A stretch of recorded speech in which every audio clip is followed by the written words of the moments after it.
क्या तुम्हें लगता है कि इस बारी इंडिया फाइनल्स में जीतेगा? Well, to be honest, I feel that we won't win this time. कैसा लगा ये आंसर? लगा ना कि कोई बहुत फ्लुएंट इंसान ये जवाब दे रहा है? पता है क्यों?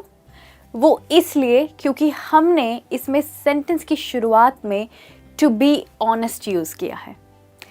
सिर्फ ये फ्रेज़ यूज़ करने से हमारा सेंटेंस बहुत अच्छा सुनाई दे रहा है।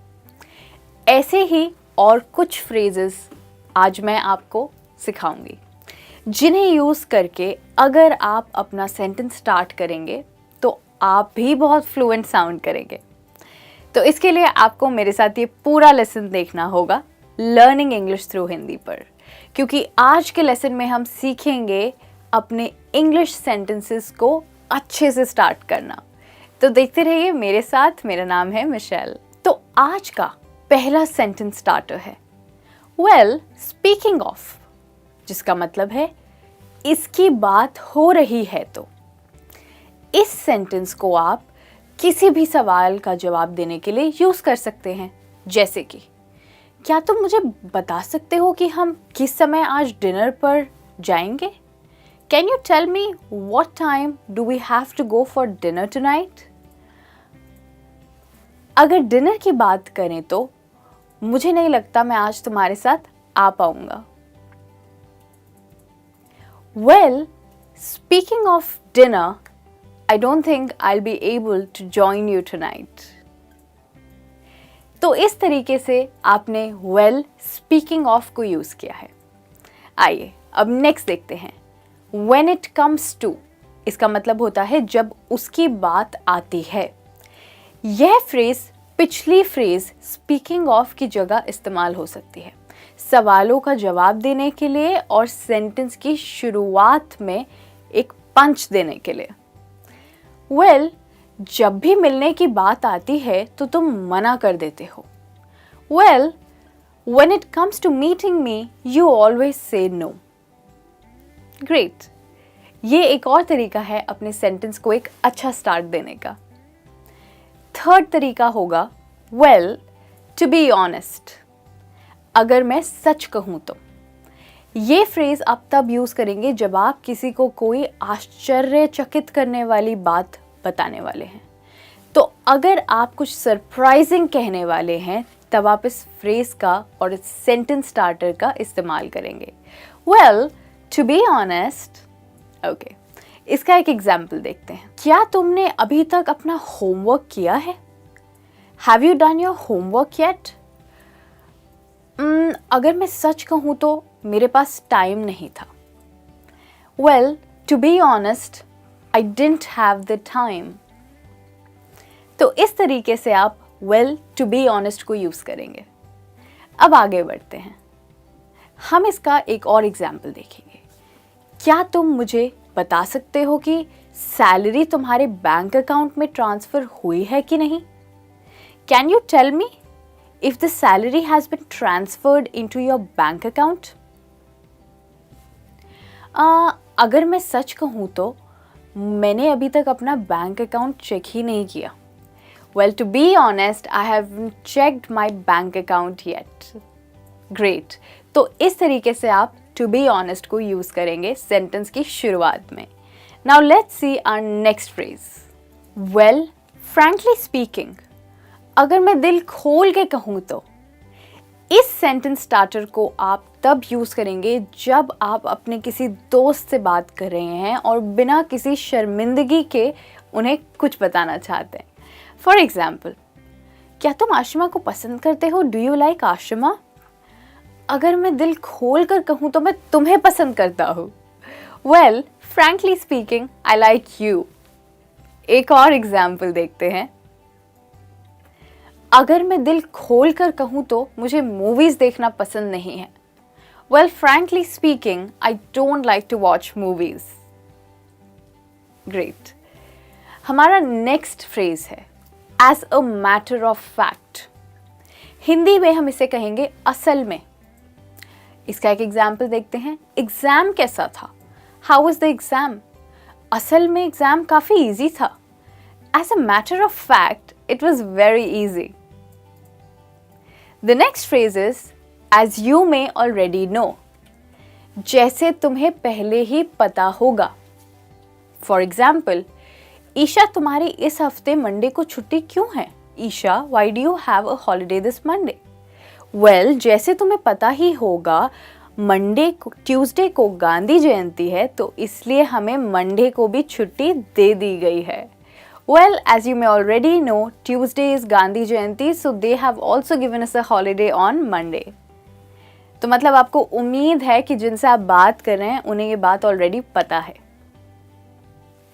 The next phrase is, well, not everybody knows. इसको हिंदी में कहेंगे सबको मालूम नहीं है. इसका एक एग्जाम्पल देखिए. पता नहीं निशांत इतने कम टाइम में इतना अमीर कैसे हो गया. I wonder how Nishant could become so rich so quickly. Well, सबको ये मालूम नहीं है उसके मम्मी पापा ने उसके नाम अपनी पूरी जायदाद छोड़ दी है. Well, not everyone knows that his parents left him their whole property. Okay. The next phrase is, I hate to say this. इसको हिंदी में कहेंगे मुझे ये कहते हुए बहुत बुरा लग रहा है. ये आप तब यूज़ करेंगे जब आपको कुछ ऐसा बताना है जो आप किसी को बताना नहीं चाहते पर आपके पास कोई चॉइस नहीं है, तो आपको बताना पड़ेगा. तो आप ऐसे स्टार्ट करेंगे, मुझे ये कहते हुए बहुत बुरा लग रहा है पर मुझे जाना होगा. Sorry. I hate to say this but I really have to go. Sorry. हमारी नेक्स्ट फ्रेज है I don't mean to be rude, यानी मैं तुमसे रूखा नहीं बोलना चाहती. ये सेंटेंस स्टार्टर आप तब यूज करेंगे जब आप किसी को कोई रूड बात बोलने वाले हैं. सॉरी, मैं तुम्हारे साथ रूखा नहीं बोलना चाहती, पर क्या तुम वॉल्यूम कम कर सकते हो? मैं यहाँ सोने की कोशिश कर रहा हूँ. Sorry, I don't mean to be rude, but would you mind turning the volume down? I'm trying to get some sleep. Perfect. Next phrase बहुत यूजफुल फ्रेज है. ये है no offense. बुरा मत मानो. तो ये फ्रेज आप तब बोलेंगे जब आप कुछ ऐसा कहने वाले हैं जिसका शायद कोई बुरा मान सकता है. फॉर एग्जाम्पल, बुरा मत मानना पर मुझे लगता है तुम पिछली पार्टी में ज़्यादा अच्छी दिख रही थी. No offense, but I think you looked way better in the last party. Aha.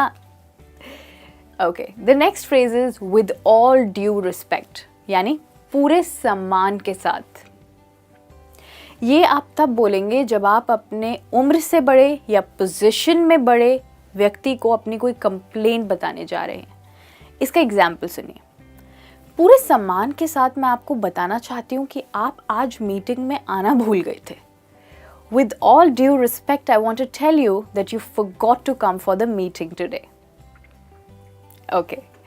The next phrase is, well, you can't really say that. इसका मतलब है तुम ऐसा भी नहीं कह सकते.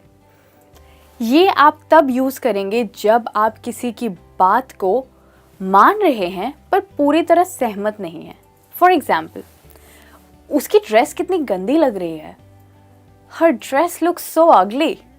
अरे, तुम ऐसा भी नहीं कह सकते. Well, you can't really say that it's ugly.